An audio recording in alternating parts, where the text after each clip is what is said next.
Okey. Tadi saya dah tunjukkan lagu yang minor kan. Lagu kanak-kanak.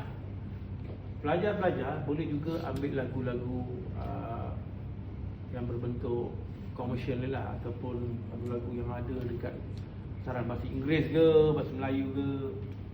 Saya berikan satu contoh lagu yang saya suka Lagu yang suka ialah lagu My Way.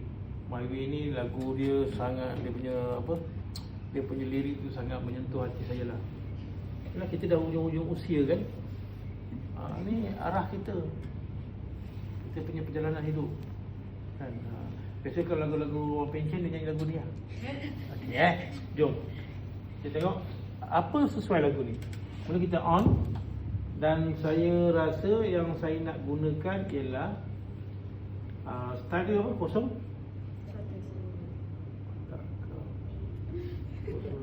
77 ke? Bukan. 017 kan? Bukan. Oh, balik. Balik ke?